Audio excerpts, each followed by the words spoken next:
Tezkar video. Hov, go'sht qani? Mita go'sht qani? Hov. Oho, bedi azan go'sht qani shunchalik. Уже kanes go'sht lekin dahshat bo'lib turibdi. Videoni ta'siri shu daraja, xudo xolasa. Go'sht sifatini so'rab turganimiz uchun obunachilar bemalol gap turibdini. Bemalol. Zappa go'sht qani? Ha? Shuncha go'sht qani? Obunachilar gap turibdi. Ha, go'sht nedan olaydi, umi go'sht qani? Go'sht yo'q. Ha? Go'sht qani? Yo, mas'ul gapirmang. Gapir obunachilar. Ha, gapirma. Soat 4, 5 yedi go'sht bo'ladi. Soat necha bo'ldi? Qani telefon kim yanında? Soat yo'q. Telefonni ko'rsat. Realni ko'rsat.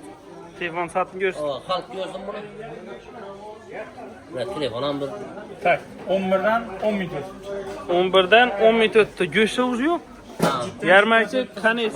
Kelaveradilar obunachilar. Savdani tezligi shu daraja yashin tezligida bo'lib turibdi. Göz demakki go'sht sifatini so'rab turganimiz uchun hammamizniki muzaffaram emas, ikkita ketdilar. Endi nima oldi? 100 kilo deb ketib qolibdi. Gapirma bolalar. Ya. Bet dolib turadi, asanda yana уже yo'q. Umitam 40 tashadi qo'yib, Umitam. Ne gap bo'ldi go'shtlar? To'ychilar o'zgardi. Ha, ina gördingmi? Video ta'sirini gördingmi, Muzaffar?